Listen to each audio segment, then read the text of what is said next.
दोस्तों स्वागत है आपका 26 अक्टूबर 2023 की न्यूज़ टुडे में। आज 26 तारीख की न्यूज़ हम पढ़ेंगे और ये है विजन आईएएस की न्यूज़ टुडे सेक्शन से दिल्ली की खबर। तो आज की खबर जानने के लिए हमारे साथ जुड़े रहिए और इस वीडियो को लाइक कीजिएगा, ठीक है, ताकि हम अगला वीडियो 27 अक्टूबर के लिए भी इसी तरह से बनाते रहें। तो आज की पहली खबर है आर्थिक सहयोग और विकास संगठन यानी कि organisation for economic cooperation and development, इसने इंटरनेशनल माइग्रेशन आउटलुक 2023 जारी किया है। सबसे पहले ये जानते हैं ओईसीडी यानी कि आर्थिक सहयोग और विकास संगठन यानी कि organisation of economic cooperation and development क्या है। इसका हेडक्वार्टर फ्रांस की राजधानी पेरिस में स्थित है। ओईसीडी जो है ये 1961 में बना था। इससे पहले इसको OEC के नाम से जानते थे। मार्शल योजना के तहत यूरोप को दी जा रही अमेरिकी और कनाडाई आर्थिक सहायता को प्रशासित करने के लिए यूरोपीय आर्थिक सहयोग संगठन यानी कि OEC का गठन किया गया था। वर्ष 1961 में इसे OEC का नाम ले लिया गया वापस और इसको नाम दे दिया गया OECD। तो OECD बन गया। OEC को कहते हैं यूरोपीय आर्थिक सहयोग संगठन, यूरोपीय आर्थिक सहयोग संगठन, यूरोपीय organisation for European economic cooperation. तो ये है OEC और बाद में 1961 में से OECD कहा गया आर्थिक सहयोग और विकास संगठन है, organisation of economic cooperation and development. इसका उद्देश्य क्या है OECD का? ये एक संगठन है, अंतर्राष्ट्रीय संगठन है जो सदस्य देशों और अन्य साझेदारों को एक साथ लाता है। ये सभी राष्ट्रीय, क्षेत्रीय और स्थानीय स्तर पर मुख्य वैश्विक मुद्दों पर जो है एक दूसरे से सहयोग करते हैं। ये सारे देश और देशों का एक संगठन जो है, ये विभिन्न देशों का एक संगठन है। 38 देश सदस्य हैं। भारत इसका सदस्य वैसे नहीं है, लेकिन इसका एक मुख्य भागीदार है, ठीक है। संयुक्त राज्य America, Mexico, Australia, Canada, France, Japan, United kingdom सहित 38 देश इसके सदस्य हैं। OECD देश एवं अन्य भागीदार विश्व व्यापार और निवेश के लगभग 80% का प्रतिनिधित्व करते हैं। तो OECD देश जो होते हैं, OECD के सहयोगी देश, OECD के सदस्य देश है, सभी जो हैं वैश्विक व्यापार, विश्व व्यापार और निवेश के लगभग 80% का प्रतिनिधित्व करते हैं। तो इसी OECD ने आर्थिक सहयोग और विकास संगठन ने इंटरनेशनल माइग्रेशन आउटलुक 2023 जारी किया है। और आज की ये खबर है 26 अक्टूबर 2023 की। 26 अक्टूबर में आज के दिन ये अखबार की खबर है। ये संस्करण OECD देशों में प्रवासी माताओं के श्रम बाजार में एकीकरण और प्रवासी आबादी के बीच प्रजनन पैटर्न पर केंद्रित हैं। तो ये जो इन्होंने आउटलुक जारी किया है, ये जो भी OECD देश है, जितने भी OECD देश 38 देश हैं और अन्य सहयोगी देश जो हैं, तो OECD देशों में प्रवासी माताओं के श्रम बाजार में जो भी प्रवासी माताएं यहाँ हैं, प्रवासी माताओं के श्रम बाजार जो है उसमें एकीकरण और प्रवासी आबादी के बीच प्रजनन पैटर्न पर केंद्रित है। किसी व्यक्ति द्वारा अपने मूल स्थान से दूर, अंतर्राष्ट्रीय सीमा पार या मूल राज्य में ही दूसरे स्थान पर गमन करने को क्या कहते हैं? प्रवासन कहा जाता है, माइग्रेशन कहा जाता है। प्रवासन मुख्य रूप से रोजगार के लिए किया जाता है। रोजगार के लिए लोग एक स्थान से दूसरे स्थान पर, दूसरे देश में या दूसरे राज्य में जाते हैं, या अपने राज्य में एक स्थान से दूसरे स्थान पर जाते हैं, माइग्रेशन करते हैं, ठीक है। रिपोर्ट के मुख्य बिंदुओं पर नज़र डालें। 2023 के आउटलुक में जो OECD देशों जो है उन्होंने ये जारी किया है, उसमें OECD ने ये जो इंटरनेशनल माइग्रेशन आउटलुक 2023 जारी किया है, इसमें क्या बिंदु मुख्य रूप से हमारे जानने योग्य हैं। 2021 तक आंकड़ों के अनुसार भारत उन मूल देशों की सूची में शीर्ष देश के रूप में उभरा है जहां के लोगों ने OECD देशों में सबसे अधिक नागरिकता प्राप्त की है। भारत के 4 लाख नागरिकों, जिसमें छात्रों को आपको नहीं गिनना है, उन 4 लाख नागरिक जो है उन्होंने OECD देशों में नागरिकता, सिटीजनशिप प्राप्त की है। 2022 में OECD देशों में स्थायी प्रकार का प्रवासन रिकॉर्ड स्तर पर रहा है और ये 6 मिलियन पहुँच गए हैं। मुख्य रूप से परिवारों द्वारा किए जाने वाले प्रवासन, प्रबंधित श्रमिक प्रवासन और मुक्त गतिशीलता से प्रेरित था। जर्मनी, पोलैंड और संयुक्त राज्य अमेरिका में तुलनात्मक रूप से सबसे अधिक यूक्रेनी शरणार्थी आए हैं। अप्रवासी माताओं को, बिना बच्चों वाली अप्रवासी महिलाओं और अपने मूल स्थान की माताओं की तुलना में असंगत रूप से अधिक समस्याओं का सामना करना पड़ता है। हालांकि प्रवासी महिलाएं अपने मूल स्थान की माताओं की तुलना में अधिक बच्चे पैदा करती हैं, फिर भी अधिकतर OECD देशों में उनकी कुल प्रजनन दर अभी भी प्रतिस्थापन दर से नीचे है। प्रतिस्थापन दर 2.1 बच्चे प्रति महिला होता है। आप्रवासी और मूल स्थान की माताओं के बीच रोजगार दर में अंतर 20% तक का अंतर है। इसके अलावा व्यक्तिगत प्राथमिकताएं और सांस्कृतिक कारक मातृ रोजगार के समक्ष मुख्य बाधा के रूप में उभरा हुआ है। प्रवासी माताएं अक्सर बच्चों की देखभाल की जिम्मेदारियों के कारण रोजगार या नौकरी से वंचित हो जाती हैं। ये थी हमारी पहली खबर, आर्थिक सहयोग संगठन, आर्थिक सहयोग और विकास संगठन, तो organisation for economic cooperation and development यानी OECD। दूसरी हमारी खबर है, केंद्रीय मंत्रिमंडल ने सेमीकंडक्टर आपूर्ति श्रृंखला साझेदारी पर भारत और जापान के बीच सहयोग ज्ञापन यानी मेमोरेंडम ऑफ कॉरपोरेशन यानी MOC को मंजूरी दी है। तो केंद्रीय मंत्रिमंडल ने उस MOC को मंजूरी दी है जिस पर हस्ताक्षर जो है जुलाई 2023 में किए गए थे, उसको जो है फाइनली मंजूरी मिल गई है। ये जो भारत और जापान के बीच में सहयोग ज्ञापन जो था, MOC जो था, मेमोरेंडम ऑफ कॉरपोरेशन जो था, उस पर हस्ताक्षर 2023 में जुलाई 2023 में किए गए थे और ये 5 वर्ष की अवधि तक लागू रहेगा और उसको फाइनली मंजूरी मिल गई है। इसका उद्देश्य भारत और जापान के बीच निम्नलिखित क्षेत्रों में सहयोग को मजबूत करना है। तो कई क्षेत्र हैं, जैसे पहला क्षेत्र ये है सरकार से सरकार और बिजनेस टू बिजनेस, सरकार से सरकार और बिजनेस टू बिजनेस सहयोग के माध्यम से सेमीकंडक्टर आपूर्ति श्रृंखला को मजबूती प्रदान करना, ये इसका पहला जो है वो उद्देश्य है। दूसरा, उद्योगों और डिजिटल प्रौद्योगिकियों की उन्नति के लिए सेमीकंडक्टर्स के महत्व को स्वीकार करना। तीसरा, सूचना प्रौद्योगिकी यानी इंफॉर्मेशन टेक्नोलॉजी क्षेत्र में रोजगार के अवसर सृजित करना। ये जो हैं इस MOC के इस का उद्देश्य जो है, इस साझेदारी की जो MOC जिस पर हस्ताक्षर किए गए उस साझेदारी का प्रमुख उद्देश्य है। एक लचीली सेमीकंडक्टर आपूर्ति श्रृंखला का महत्व क्या है, सबसे पहले हमें समझना चाहिए। एक लचीली सेमीकंडक्टर आपूर्ति श्रृंखला जो होगी उसके कई महत्व हैं, जैसे ये औद्योगिक क्षेत्र 4.0 की 4.0 के अनुरूप है। ठीक, ये नवीनीकरणीय ऊर्जा प्रणालियों को मजबूत करेगी, ये सेमीकंडक्टर लचीली आपूर्ति श्रृंखला। इसके अलावा एक लचीली सेमीकंडक्टर आपूर्ति श्रृंखला हरित परिवहन को बढ़ावा देगी। एक लचीली सेमीकंडक्टर आपूर्ति श्रृंखला इलेक्ट्रॉनिक उपकरण विनिर्माण में मदद करेगी। ये बात तो ठीक है।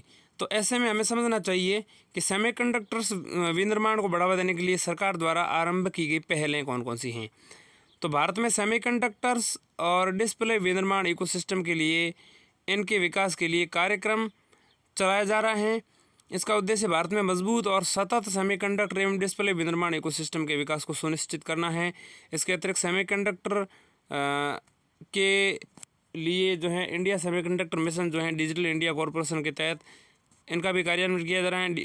इंडिया सेमीकंडक्टर मिशन कार्यान्वयन किया जा रहा है। इसका उद्देश्य भारत में सेमीकंडक्टर और डिस्प्ले विनिर्माण हेतु इकोसिस्टम के विकास के लिए रणनीतियाँ बनाना है। भारत के समक्ष सेमीकंडक्टर आपूर्ति श्रृंखला से संबंधित चुनौतियां देखें तो भारत में सेमीकंडक्टर अभी अपने शुरुआती दौर में है। सेमीकंडक्टर्स के वैश्विक व्यापार में भागीदारी की भारत की साझेदारी केवल 1% है। इसके अतिरिक्त वैश्विक सेमीकंडक्टर बिक्री में मात्र 0.5% की हिस्सेदारी है। देश में विनिर्माण क्लस्टर्स की कमी है। एक सफल सेमीकंडक्टर उत्पादन इकोसिस्टम को बढ़ाने के लिए विनिर्माण क्लस्टर होना जरूरी है। सेमीकंडक्टर विनिर्माण कुछ क्षेत्रों पर केंद्रित हैं। वैश्विक सेमीकंडक्टर विनिर्माण क्षमता का लगभग 75% चीन और पूर्वी एशिया में केंद्रित हैं। दुनिया के 100% सबसे एडवांस 10 नैनोमीटर से छोटे सेमीकंडक्टर्स ताइवान और दक्षिणी कोरिया में विनिर्मित होते हैं।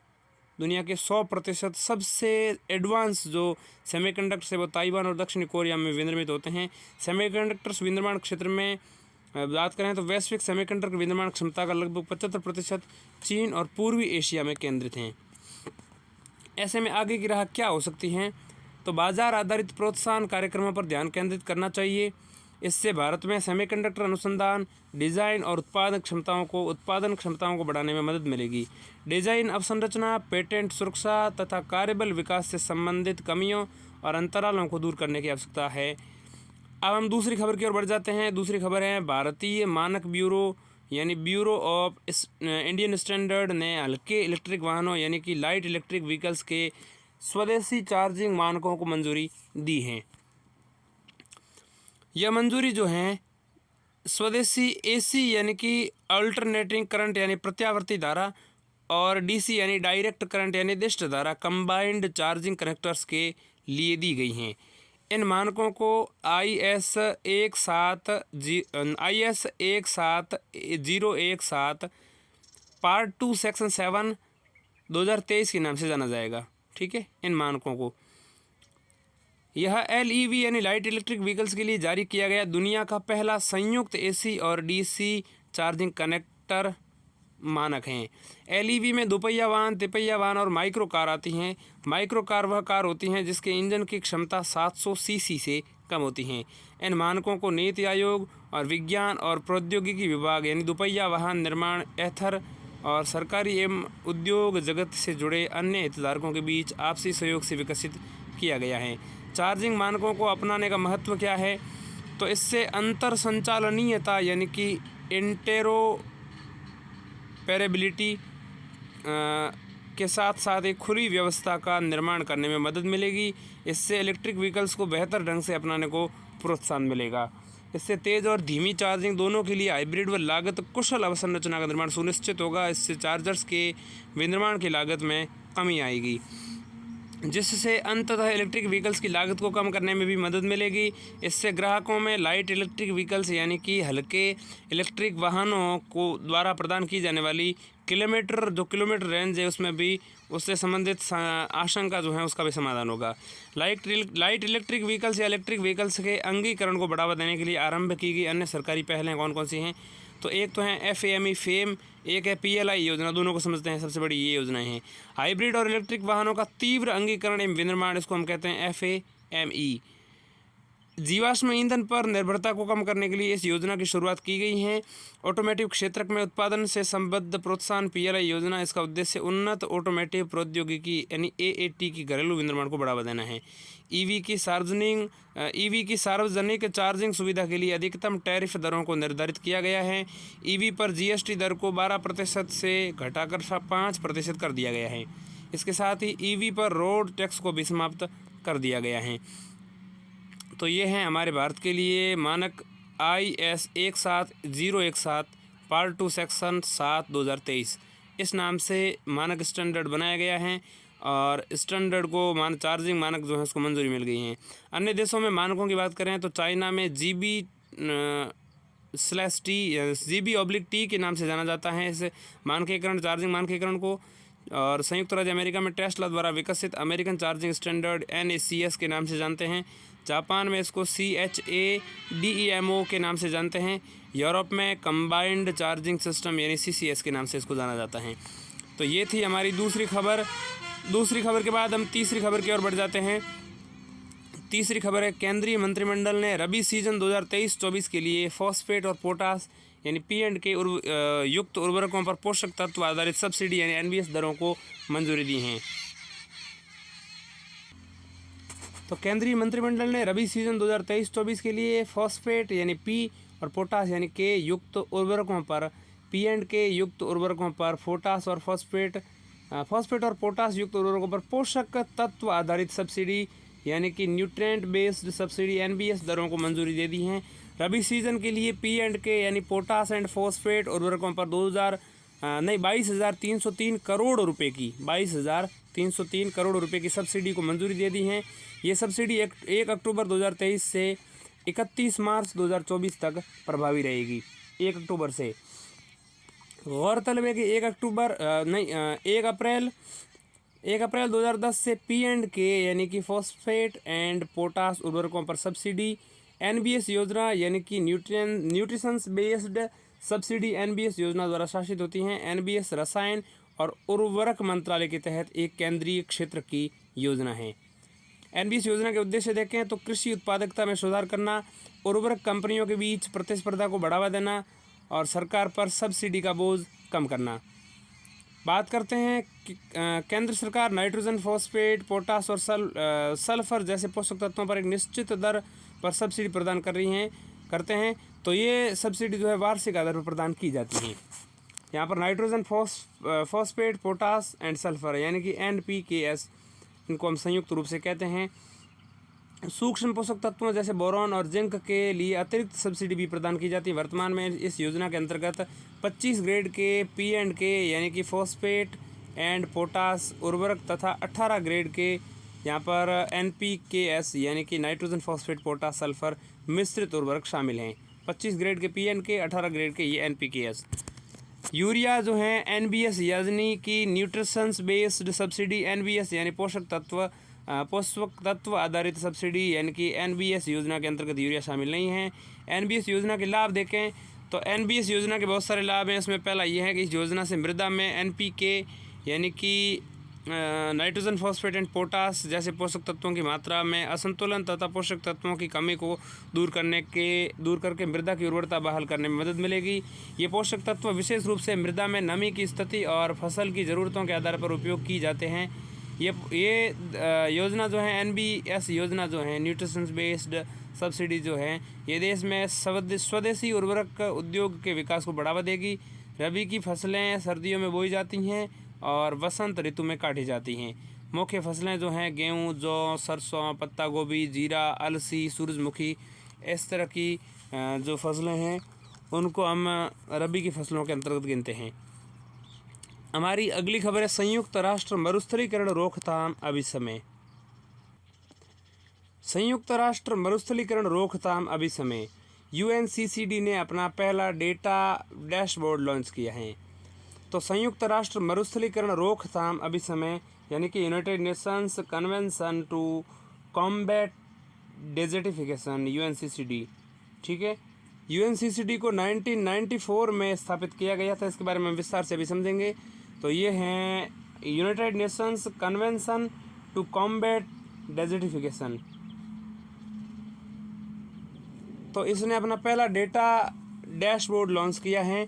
इसमें 126 देशों के राष्ट्रीय रिपोर्टिंग आंकड़ों को संकलित किया गया है। इस डैशबोर्ड में दर्शाया गया है कि विश्व के सभी क्षेत्रों में भू निम्नीकरण तीव्र गति से बढ़ रहा है। वर्ष 2015 से 2019 के बीच प्रतिवर्ष कम से कम 10 मिलियन हेक्टेयर स्वस्थ व उत्पादक ज़मीन निम्नीकृत हो गई थी। 2015 से 2019 के बीच में प्रतिवर्ष कम से कम 10 मिलियन हेक्टेयर, ठीक। भारत का रिपोर्ट किया गया 9.45% भूमि क्षेत्र जो है वो निम्नीकृत हो गया है। 2016 से 2019 के मध्य रिपोर्ट में किए गए वैश्विक भू क्षेत्र का 50.49% क्षेत्र जो है सूखे से प्रभावित हुआ था और भारत का 26.8% क्षेत्र जो है सूखे से प्रभावित हुआ था। वैश्विक स्तर पर 50% यानी आधी भूमि जो है वो लगभग प्रभावित हुई थी, ठीक। पूर्वी और मध्य एशिया, लैटिन अमेरिका और कैरेबियाई क्षेत्र सबसे अधिक गंभीर निम्नीकरण के दौर से गुजर रहे हैं।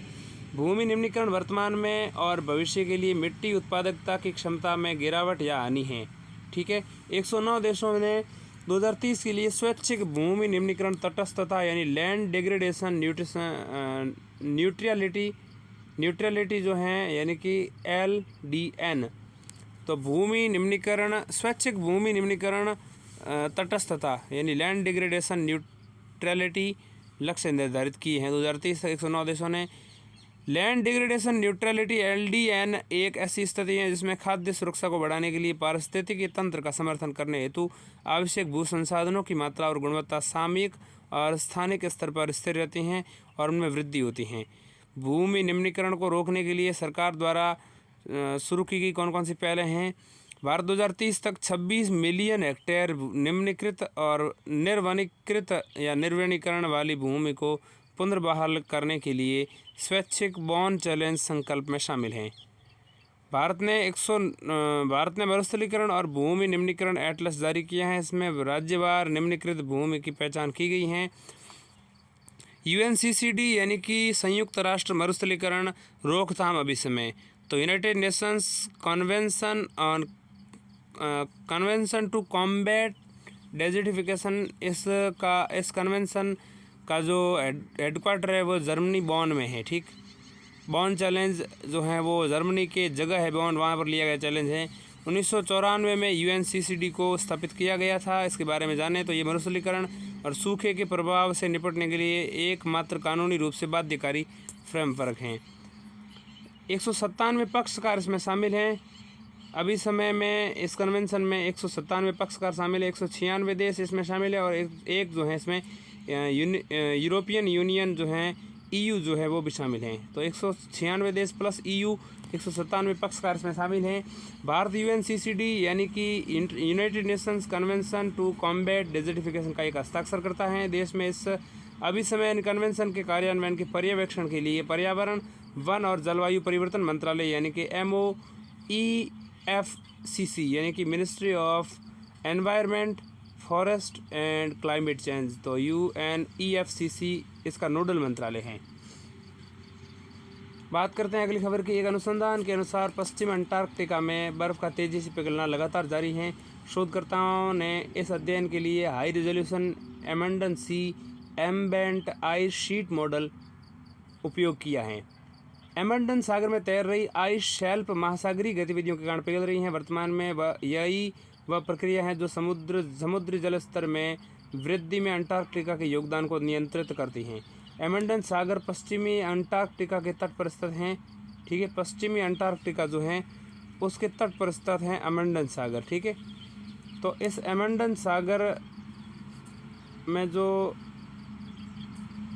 ये हाई रेजोल्यूशन एमंडन सी एम्बेट आइस शीट मॉडल जो है इसमें आइस शेल्फ महासागरीय गतिविधि रोकने के लिए पिघल रही हैं और इस पिघलती हुई बर्फ और बढ़ते हुए जल स्तर को चिंता को जताने के लिए अनुसंधान के अनुसार पश्चिमी अंटार्कटिका में बर्फ़ का तेज़ी से पिघलना अभी भी जारी है। तो इसलिए खबर सुर्खियों में है। महासागरीय गतिविधियों की वजह से तैरती हुई आइस शेल्फ के पिघलने के बारे में जानें तो ये निम्न अनुक्रम का अनुसरण करती हैं। इनके पिघलने से ग्राउंडिंग लाइन पीछे हट जाती हैं। ग्राउंडिंग लाइन से यहाँ पर तात्पर्य क्या है? ग्राउंडिंग लाइन से तात्पर्य है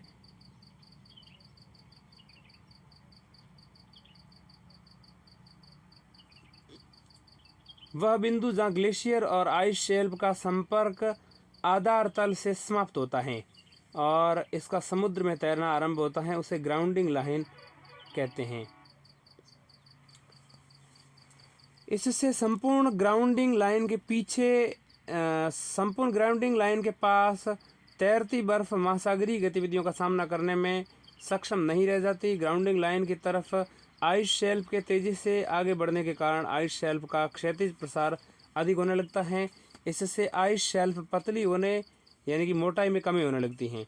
इससे आइस शेल्फ की सतही ढलान तीव्र होने लगती हैं, जिसके चलते आइस शेल्फ को और आगे बढ़ने में मदद मिलती है, यानी और आगे बढ़ जाती है आइस शेल्फ। महासागर की दिशा में आइस शीट्स के तीव्र प्रवाह के कारण आइस शीट्स के नीचे से भी बर्फ़ पतली होने लगती हैं और इससे समुद्र स्तर के जल स्तर में वृद्धि हो जाती है। हालिया अनुसंधान के अनुसार चिंताजनक पहलू यह है कि समुद्र के जल स्तर पर भारी प्रभाव। यदि पश्चिमी अंटार्कटिका की आइस शीट्स पूरी तरह से नष्ट हो गई तो इसका समुद्र का जल स्तर 5 मीटर तक बढ़ सकता है। तटीय शहरों पर प्रभाव सबसे अधिक होगा।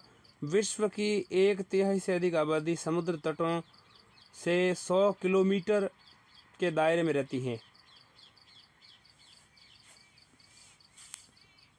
समुद्र के जलस्तर में वृद्धि होने से इन सब के समक्ष जो है एक खतरा उत्पन्न हो जाएगा। अब हम सुर्खियों की तरफ बढ़ गए हैं। भारतीय जनजातीय सहकारी विपणन विकास महासंघ TRIEFED, तो ट्राइफेड क्या है? तो भारतीय जनजातीय सरकारी विपणन महासंघ, तो ये है महासंघ, इस ट्राइफेड कहते हैं। इसका हेडक्वार्टर नई दिल्ली में है। इसे बहुराज्य सहकारी सोसाइटी अधिनियम 1984 की तहत 1987 में स्थापित किया गया था। ट्राइफेड के बारे में जानें तो यह एक राष्ट्रीय स्तर की सहकारी संस्था है। ये जनजातीय कार्य मंत्रालय के प्रशासनिक नियंत्रण के तहत कार्य करती हैं। इसका उद्देश्य जनजातीय उत्पादों के विपणन संबंधी विकास के माध्यम से देश में जनजातीय समुदाय का सामाजिक आर्थिक विकास सुनिश्चित करना है। यह प्रधानमंत्री वन धन योजना का संचालन कर रहा है ट्राइफेड, और यह जो है जनजातियों द्वारा एकत्रित उत्पादित गौण वनोपज तथा अधिशेष कृषि उपज के व्यापार को संस्थागत रूप देता है। सरप्लस एग्रीकल्चरल प्रोड्यूस यानी कि SAP को मंजूरी देता है। अब हम बात करते हैं 3 बेसिन शिखर सम्मेलन। यह इस सम्मेलन का आयोजन कांगो की राजधानी ब्राज़ाविल में किया गया है। 3 बेसिन शिखर सम्मेलन। 3 बेसिन में शामिल है कांगो बेसिन, अमेजन बेसिन और बोर्नियो मेकांग दक्षिण पूर्व एशिया बेसिन। कांगो बेसिन, यह बेसिन कैमरून, मध्य अफ्रीकी गणराज्य, डेमोक्रेटिक रिपब्लिक ऑफ कांगो और Republic of Congo, democratic Republic of Congo और रिपब्लिक ऑफ कांगो, 2 कांगो अलग अलग हैं। इसके अलावा इक्वेटोरियल गिनी और गैबोन में शामिल हुआ। तो कांगो बेसिन जो है वो कैमरून है, मध्य अफ्रीकी गणराज्य हैं, डेमोक्रेटिक रिपब्लिक ऑफ कांगो है, रिपब्लिक ऑफ कांगो है, इक्वेटोरियल गिनी है और गैबोन है। ये सारे जो है कांगो बेसिन में आते हैं। अमेरिका के 9 देशों में फैला हुआ है अमेजन बेसिन। अगला है बोर्नियो मेकांग दक्षिण पूर्व एशिया बेसिन। इसके अलावा इन तीनों बेसिनों के पारिस्थितिक तंत्र में विश्व के 80% उष्णकटिबंधीय वन और पृथ्वी के 2/3 जैव विविधता समाहित हैं। 3 बेसिन शिखर सम्मेलन इस पर हाईलाइट करता है। अगली खबर जो है वो है हमारी proactive governance and timely implementation Pragati. प्रधानमंत्री ने 43वीं प्रगति बैठक की अध्यक्षता की है। इसे 2015 में लॉन्च किया गया था। एक बहुउद्देशीय और अंतर प्रक्रियात्मक यानी कि इंटरैक्टिव सूचना व संचार प्रौद्योगिकी यानी कि इंफॉर्मेशन एंड कम्युनिकेशन टेक्नोलॉजी ये प्लेटफॉर्म है, ICT प्लेटफॉर्म है। ये proactive governance and timely implementation, इसको लेकर के प्रगति को अगर समझें तो इसके लक्ष्य क्या है प्रगति के, तो प्रोएक्टिव गवर्नेंस और समय पर कार्यान्वयन की संस्कृति का विकास करना। इसके अलावा शिकायतों का समाधान करना, समाचारों सरकार के महत्वपूर्ण कार्यक्रमों और योजनाओं की निगरानी एवं समीक्षा करना। इस प्रणाली को प्रधानमंत्री कार्यालय PMO यानी कि प्राइम मिनिस्टर ऑफिस की टीम ने राष्ट्रीय सूचना विज्ञान केंद्र यानी कि नेशनल इंफॉर्मेशन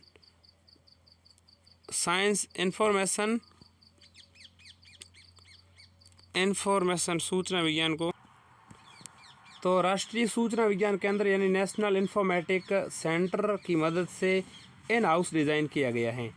इसमें त्रिस्तरीय प्रणाली शामिल है जिसमें PMO केंद्र सरकार के सचिव और राज्यों के मुख्य सचिव इसमें शामिल हैं। तो ये है प्रगति।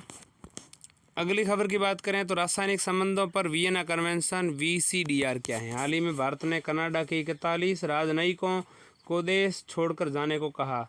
ठीक है, भारत ने कनाडा के 41 राजनयिकों को देश छोड़कर जाने को कहा। न्यूजीलैंड ने VCDR का संदर्भ देते हुए भारत के इस कदम की निंदा की है। ठीक, न्यूजीलैंड ने। VCDR क्या है इसको समझते हैं। राजनयिक संबंधों पर वियना कन्वेंशन, VCDR पर 1961 में हस्ताक्षर किए गए थे। तो VCDR जो हैं वो हैं Vienna convention for diplomatic relation. तो वियना कन्वेंशन और डिप्लोमेटिक रिलेशन यानी VCDR का संदर्भ देते हुए न्यूजीलैंड ने भारत के द्वारा 41 राजनयिकों को कनाडाई के जो 41 राजनयिक उनको देश छोड़ने को भारत ने कहा है। न्यूजीलैंड ने इसकी निंदा की है। VCDR पर 1961 में हस्ताक्षर किए गए। वर्तमान में 193 पक्षकार हैं, 193। भारत ने 1965 में इस कन्वेंशन का अनुमोदन किया था। राष्ट्रों के बीच मैत्रीपूर्ण संबंधों का विकास सुनिश्चित करना इस कन्वेंशन का VCDR का उद्देश्य है। वियना कन्वेंशन स्वतंत्र संप्रभु राज्यों के बीच राजनयिक संबंधों की स्थापना, रखरखाव, समाप्ति के लिए संपूर्ण फ्रेमवर्क प्रदान करता है। Vienna convention on diplomatic relations के प्रमुख प्रावधान की बात करें तो ये राजनयिक मिशनों के कार्यों को निर्धारित करता है। ये राजनयिक और उनके मिशनों को दी गई उन्मुक्तियों एवं विशेषाधिकारों से संबंधित विशेष नियमों का उल्लेख करता है। यह किसी राजनयिक मिशन और उसे भेजने वाले देश के बीच स्वतंत्र संचार यानी संवाद की गारंटी देता है। अगली खबर की बात करें तो प्रधानमंत्री कृषि सिंचाई योजना त्वरित सिंचाई का लाभ कार्यक्रम यानी PMKSY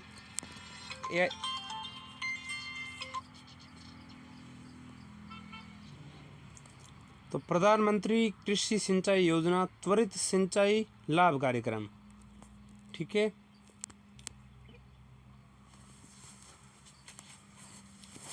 तो ये हैं प्रधानमंत्री कृषि सिंचाई योजना यानी प्रधानमंत्री कृषि सिंचाई योजना, तो पीएम कृषि सिंचाई योजना, तो PMKSY। इसके साथ जुड़ा हुआ है त्वरित सिंचाई लाभ कार्यक्रम, तो एक्सेलरेटेड इरिगेशन बेनिफिशियल कार्यक्रम यानी प्रोग्राम।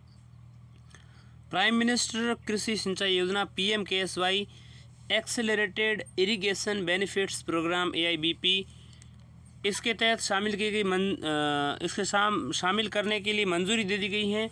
प्रधानमंत्री कृषि सिंचाई योजना को AIBP कार्यक्रम के तहत शामिल करने के लिए मंजूरी दे दी गई। आर्थिक मामलों की मंत्रिमंडलीय समिति ने उत्तराखंड की जमरानी बांध बहुउद्देशीय परियोजना को PMKSY AIBP के तहत शामिल करने को मंजूरी दे दी है। इसमें गौला नदी पर एक बांध के निर्माण की परिकल्पना की गई है। ये राम गंगा नदी की एक सहायक नदी है, गौला नदी। प्रधानमंत्री कृषि सिंचाई योजना यानी PMKSY कृषि और कल्याण मंत्रालय के तहत एक केंद्रीकृत प्रायोजित योजना है, केंद्र प्रायोजित योजना है। इसे 2015-16 में शुरू किया गया था। उद्देश्य था कि इस योजना के सिंचाई के लिए निश्चित जलापूर्ति के तहत आने वाले कृषि क्षेत्र का विस्तार करना, खेत में जल के लिए उपयोग की दक्षता में सुधार करना, ये सब इसके उद्देश्य हैं। PMKSY यानी प्रधानमंत्री कृषि सिंचाई योजना के घटक देखें तो AIBP यानी एक्सेलरेटेड इरिगेशन बेनिफिट्स प्रोग्राम घटक, AIBP घटक देखें। इसके तहत बड़ी मध्यम सिंचाई वाली परियोजनाओं को केंद्रीय सहायता प्रदान की जाती है। हर खेत को पानी जल शक्ति मंत्रालय के तहत हर खेत को पानी, इसके अलावा प्रति बूंद अधिक फसल कृषि एवं कल्याण विकास मंत्रालय के तहत, और इसके अलावा समेकित जल संभर प्रबंधन कार्यक्रम यानी कि ग्रामीण विकास मंत्रालय के तहत समेकित जल संभर प्रबंधन, कृषि एवं किसान कल्याण मंत्रालय के तहत प्रति बूंद अधिक फसल, जल शक्ति मंत्रालय के तहत हर खेत को पानी, और AIBP घटक केंद्रीय सहायता प्रदान की जाएगी। अगली खबर है 25/25 टारगेट। 25/25 25/25 टारगेट क्या है? भारतीय चिकित्सा अनुसंधान परिषद के एक विश्लेषण के अनुसार भारत 25/25 के लक्ष्य को प्राप्त करने में असफल हो सकता है। वर्ल्ड हेल्थ ऑर्गेनाइजेशन, विश्व स्वास्थ्य संगठन WHO और संयुक्त राष्ट्र ने, यूनाइटेड नेशंस ने 2013 में 25/25 का लक्ष्य निर्धारित किया था। 2013 में इसका उद्देश्य 2025 तक 4 गैर संचारी रोगों यानी NCD के कारण समय से पूर्व होने वाली मृत्यु दर में 25% की कमी लाना है। यह कमी 2010 के स्तर की तुलना में की जाएगी। ये 4 प्रमुख NCD में है: कैंसर, हृदय संबंधी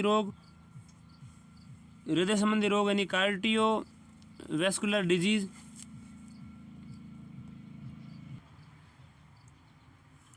NCD कैंसर एक, तो इसमें एक हृदय संबंधी रोग यानी कि कार्डियोवैस्कुलर डिजीज, और इसके अलावा श्वसन संबंधी पुराने रोग यानी CRD, श्वसन संबंधी पुराने रोग यानी कि क्रॉनिक रेस्पिरेटरी डिजीज CRD, और मधुमेह इसमें शामिल है। तो कैंसर 1, कार्डियोवैस्कुलर डिजीज यानी हृदय संबंधी रोग 2, और श्वसन संबंधी पुराने रोग यानी कि क्रॉनिक रेस्पिरेटरी डिजीज CRD 3, और मधुमेह 4। तो ये 4 रोग जो है उसमें 25/25 का लक्ष्य निर्धारित किया गया था। 2010 में इस लक्ष्य को निर्धारित किया गया था और भारत इसमें असफल हो सकता है। फिलहाल इसकी जो सुधार दर है वो अच्छी नहीं दिख रही हैं। इस प्रकार की रिपोर्ट ये है। भारत में 2010 से 2025 तक इन 4 NCD यानी कि गैर संसारी रोगों को, नॉन कम्युनिकेबल डिजीज़ जो है, इनके कारण समय से पूर्व होने वाली मृत्यु दर जो है 13.9% की कमी आने का अनुमान है। 2010 से 2013 तक इन 4 NCD में यानी कि नॉन कम्युनिकेबल डिजीज़ जो हैं, इनके कारण समय से पूर्व होने वाली मृत्यु दर में 13.9% की कमी आने का अनुमान है। अगली खबर जो है हमारी उसको समझ लेते हैं, और वो है एशियन डेवलपमेंट बैंक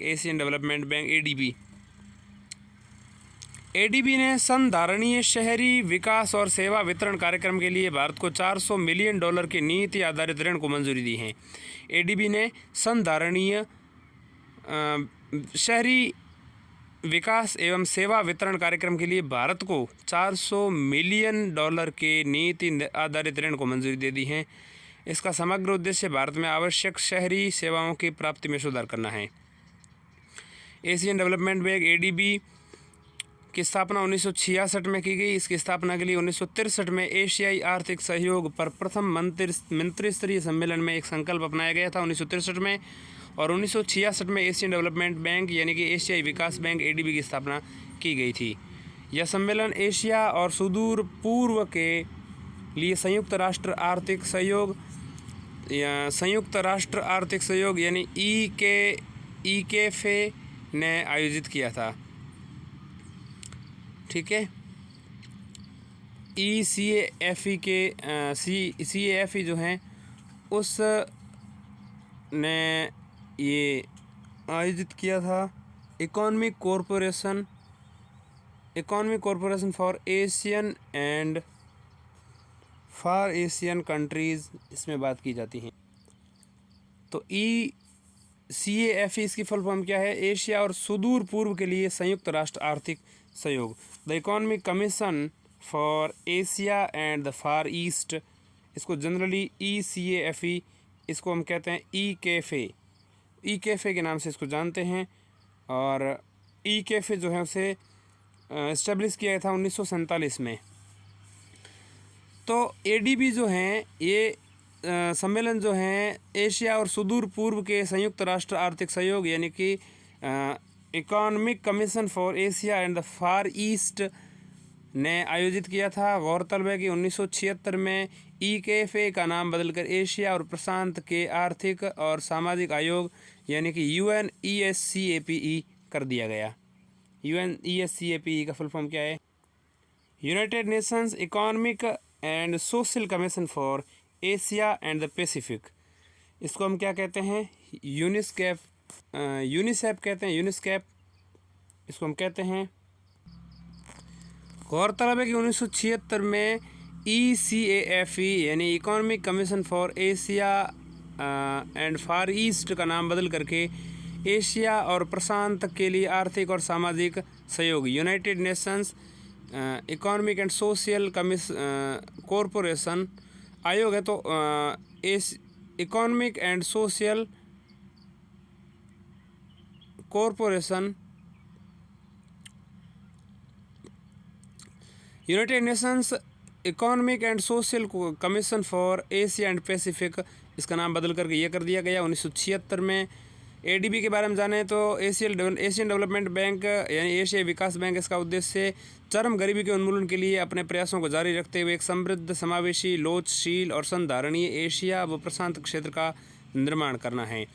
इसमें 68 सदस्य हैं। 49 एशिया के और प्रशांत क्षेत्र से जो हैं बाकी के सदस्य इसमें शामिल हैं। भारत भी इसका एक सदस्य है 68 देशों में। इसका सर्वोच्च नीति निर्माता निकाय बोर्ड ऑफ गवर्नेंस है। बोर्ड ऑफ गवर्नेंस जो है वो सर्वाधिक ऊंचा सर्वोच्च नीति निर्माता निकाय हैं, बोर्ड ऑफ गवर्नेंस। ADB के 5 सबसे बड़े शेयर धारक देश में जापान, संयुक्त राज्य America, People's Republic of China और भारत और ऑस्ट्रेलिया हैं। तो सबसे बड़ा पहला जापान, फिर संयुक्त राज्य अमेरिका, फिर तीसरा है China, People's Republic of China कहते हैं इसे, और चौथा भारत इसमें शामिल है, और 5वां ऑस्ट्रेलिया। सबसे बड़े शेयर धारक देश हैं। ठीक है, तो ये हाल ही के जो डेटा हैं उन्हीं को लेकर के ये खबर है। अगला है अंतर्राष्ट्रीय प्रतिस्पर्धा ICN, इंटरनेशनल कॉम्पिटिटिवनेस नेटवर्क। तो कॉम्पिटिटिव नेटवर्क या ICN भारतीय प्रतिस्पर्धा आयोग यानी कि कमीशन फॉर कॉम्पिटिटिवनेस प्रतिस्पर्धा आयोग यानी कमीशन फॉर कॉम्पिटिटिव इंडिया पहली बार ICN यानी कि इंटरनेशनल कॉम्पिटिटिव नेटवर्क के संचालन समूह का सदस्य बना है। CCI यानी कि कमीशन फॉर कॉम्पिटिटिव इंडिया की सदस्यता अवधि 2 वर्ष की होगी। ICN 140 प्रतिस्पर्धा प्राधिकरणों एजेंसियों का एक विशेषीकृत किंतु अनौपचारिक नेटवर्क है। ICN का लक्ष्य दुनिया भर में प्रतिस्पर्धा को बढ़ावा देने वाली नीतियों में बेहतर मानकों और प्रक्रियाओं को अपनाने का समर्थन करना है। ICN यानी इंटरनेशनल कॉम्पिटिटिव नेटवर्क का मार्गदर्शन संचालन समूह नामक इस शीर्ष निकाय द्वारा किया जाता है। इस समूह में 18 सदस्य शामिल होते हैं। भारतीय प्रतिस्पर्धा आयोग यानी कि कंपटीशन कमीशन ऑफ इंडिया पहली बार इंटरनेशनल कमीशन ऑफ नेटवर्क के संचालन समूह का सदस्य बना है। सीसीआई यानी कि कॉम्पिटिटिव कमीशन ऑफ इंडिया की सदस्यता अवधि 2 वर्ष की होगी। आईसीएन 140 प्रतिस्पर्धा प्राधिकरणों एजेंसियों का एक विशेषीकृत किंतु अनौपचारिक नेटवर्क है। आईसीएन का लक्ष्य दुनिया भर में प्रतिस्पर्धा को बढ़ावा देने वाली नीतियों में बेहतर मानकों और प्रक्रियाओं को अपनाने का समर्थन करना है। आईसीएन मार्गदर्शन संचालन समूह नामक इसके शीर्ष निकाय द्वारा संचालित होता है या शीर्ष निकाय द्वारा इसका संचालन होता है। इस समूह में 18 सदस्य शामिल हैं। बात करें सुर्खियों में स्थलों की, तो आइसलैंड जो है वो सुर्खियों में है। इसकी आइसलैंड जो है उसकी राजधानी क्या है? रेकजाविक। आइसलैंड के प्रधानमंत्री समान वेतन की मांग कर रही महिलाओं की हड़ताल में शामिल हुए। सीमाएं देखें तो ये अटलांटिक महासागर में ग्रीनलैंड और नॉर्वे के बीच में स्थित हैं। ग्रीनलैंड जो है बड़ा सा सफ़ेद रंग का हिस्सा है, उसको ग्रीनलैंड कहते हैं, और आइसलैंड उसके जस्ट नीचे छोटा सा एरिया है। नीचे की तरफ दक्षिण की तरफ नहीं कहेंगे तो भी साउथ ईस्ट इसकी दिशा में जो है एक छोटा सा हिस्सा है आइसलैंड के नाम से जानते हैं। इसकी राजधानी क्या है? इसकी राजधानी है रेकजाविक। तो रेकजाविक इसकी राजधानी है। ग्रीनलैंड और नॉर्वे के बीच में स्थित एक द्वीपीय देश है ये, नॉर्वे और ग्रीनलैंड के बीच में। ठीक है, नॉर्वे जो है आप देख सकते हैं इधर। आइसलैंड नाटो का सदस्य है। ठीक है, नॉर्थ ईस्ट अटलांटिक ट्रीटी इसको कहते हैं, NATO ट्रीटी ऑर्गेनाइजेशन। तो नॉर्थ अटलांटिक नाटो की फुल फॉर्म क्या होती है एक बार देख लेता हूँ मैं। नॉर्थ अटलांटिक ट्रीटी ऑर्गेनाइजेशन इसका फुल फॉर्म है नाटो का। तो नाटो का सदस्य है ये आइसलैंड। इसकी तटरेखा उत्तर में ग्रीनलैंड सागर से और पूर्व में नॉर्वेजियन सागर से, दक्षिण एवं पश्चिम में अटलांटिक महासागर से, उत्तर पश्चिम में डेनमार्क जल डमरू मध्य से लगती हैं। ठीक है, तो उत्तर और पश्चिम की दिशा में अगर देखें तो डेनमार्क जल डमरू मध्य से इसकी सीमा लगती हैं। उत्तर पश्चिम यानी कि ऊपर की दिशा और बाईं और जिनकी दिशा में बीते हैं। उत्तर पश्चिम में डेनमार्क जल डमरू मध्य इसे ग्रीनलैंड से अलग करती हैं। तो उत्तर पश्चिम डेनमार्क जल डमरू मध्य जो हैं इसको ग्रीनलैंड से अलग करती हैं। आइसलैंड की राजधानी क्या है? रेकजाविक है। भौगोलिक विशेषताएं बताएं इस आइसलैंड की। तो उच्चतम बिंदु उसका जो है वो है हवाना डल्स शिखर। हवाना डल्स इसका उच्चतम बिंदु है, हवाना डल्स शिखर। सबसे लंबी नदी इसकी जोरसा नदी है। जलवायु देखें तो इसकी जलवायु 2 महासागरीय धाराओं अर्थात भूमध्य रेखा के करीब से आने वाली गल्फ स्ट्रीम और पूर्वी ग्रीनलैंड धारा के आपस में मिलने से प्रभावित होती हैं। ठीक है, तो ये है आज की खबर। 4 पेज पूरे कर लिए। ये खबर जो है वो है न्यूज़ टुडे, तारीख जो है वो है 26 अक्टूबर।